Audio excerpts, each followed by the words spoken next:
Hello guys, good morning. So bale ito po, nasabugan po ako ng capacitor ng power supply. Ayan, hindi bumigay yung fuse. Parang tingin ko kasi parang makapal siya eh. Okay, so ngayon nasira yung aking power supply ng CPU. Hindi ko alam kung kung na-damage yung aking motherboard, no.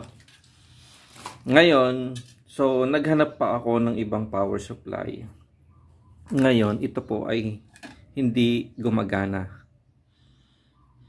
So naghanap pa uli ako ng isang power supply. Ang nangyari naman ay kulang siya. 20 pins lang po to. So ang ginawa ko dun sa kabila, naghanap ako ng pang 24 pins. Ito. Tingnan nyo. So, ito po ay 20 pins. Itong puti, 20 pins. Ito po ay 24 pins.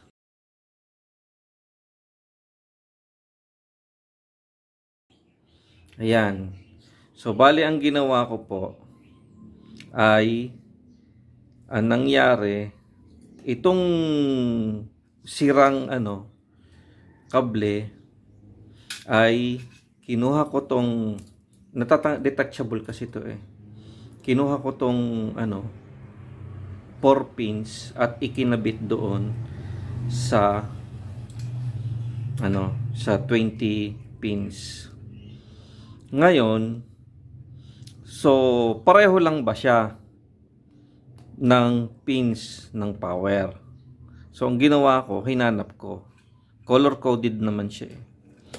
Ito ay merong red, black, yellow at saka orange.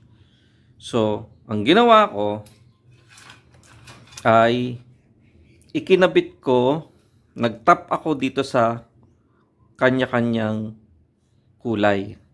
Halimbawa, kailangan ko ng orange, kinabit ko dito sa orange kasi same bolt din yan eh. So, itong dilaw, kinabit ko dito dilaw. Tapos itong red, kinabit ko sa red. Tapos itong black, kinabit ko sa black din. So, bale, nakabuo ako ng isang 24 pins. Hininang ko na po doon sa kanya dito sa loob ko, hininang. Ganon din naman eh. Kasi po, meron po talagang akong parang adapter. Itong adapter is from 20 pins, i-convert niya ng 24. Ayan, ganyan lang po siya. Kaya lang, hindi ko pa po siya makita. Kaya ang ginawa ko ay nag-tap na lang po ako. So, yan. From 20, ginawang 24. So, ganun din naman kasi eh. Ayan o. Nag-connect-connect. Dito na lang po siya sa loob. Nag-connect-connect o. Doble-doble o. O, ayan o. Diba? Dalawang yellow. O, tignan nyo yung butas. Dalawang yellow, dalawang red. Asan yung orange? May orange dito eh. Yan. So, basta yan po ang nangyari. Converter ha. Ito. From 20 pins, i-convert mo siya ng 24. Okay. Ayan. Tapos ngayon, so, yung good na nag-troubleshoot pa rin po ako na good pala yung naikabit ko, kaya tinuloy ko na. So, ngayon, ito naman po ay hindi ko alam kung good. Kasi, pero ito po ay patay. Dead, walang output, no? Pero okay po yung kanyang fuse. Ngayon, ang ginawa ko, para makasigurado ako, kasi sa dami ba naman ang output na yan eh. So, ito, bumili ako sa Lazada ng tester. Ayan, ito. Binuksan na nung misis ko. Ayan. Sa Lazada po yan ha. Pero hindi pa rin po natin na-check to. So, i-check pa rin po natin. Kasi po, kailangan po muna nating ma-check bago natin ikabit sa motherboard. Baka po kasi merong diferensya. Malay mo may overvoltage. Ganon. So, hindi po natin masabi. Kasi, may designated volts po itong mga to eh. Okay. So, wala siyang sinasabi kung 24 pins o pins. Pero papasok po siya. Ayan. Okay siya. Ayan, pumasok siya. Okay, so tetestingin po natin to. Hindi naman siya papasok kung hindi siya kumain. Okay. Okay, so ito ay nasa worth kulang-kulang 300 na po to. Tingnan po natin. 241 plus shipping fee. Kulang-kulang 300. Kaysa naman sa masira yung motherboard. Meron siyang meron siyang 8 pins. Pero hindi na yata tayo gumagamit niyan. Meron siyang 4 pins. 4 pins. Yan, 4 pins. Meron siyang 8 pins. 8. Meron siyang 6. 6 pins. Meron siya dito. Hindi na rin tayo gumagamit nito. Ito po yung sa maliit. Mga floppy disk. Mga ganan. Tapos ito.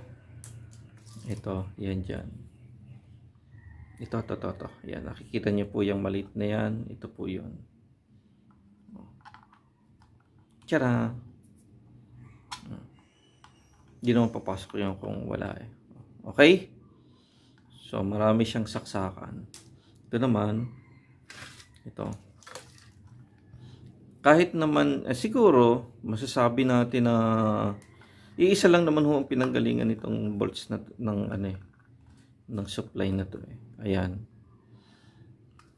Iisa naman po ang terminal niyan. Kaya lang yung linya ang checkin natin kung may output.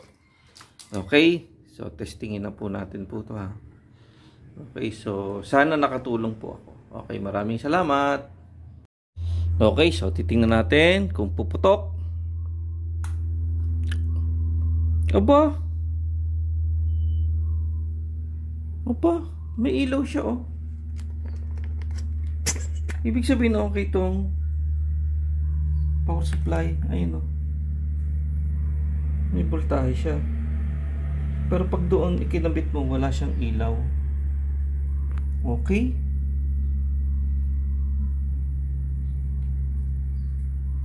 Okay. So, subukan uli natin. Umiikot yung fan niya eh. Okay, so okay tong power supply na to eh. Okay yan. Okay pala. Okay. Uy, meron siyang negative 5 volts ang wala. Okay, negative 5 volts ang wala. Okay, tingnan natin yung iba.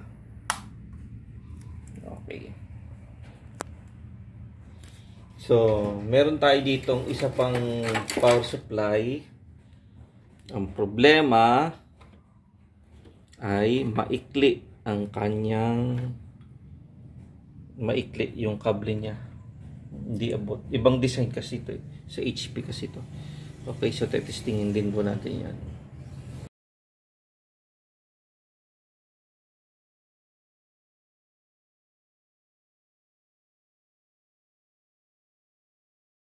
Okay, so ito na po yung isa pang power supply natin. Check po natin. Yung isa walang negative 5 volts ha. Testing natin to. Uy, sadya wala siyang negative 5 volts.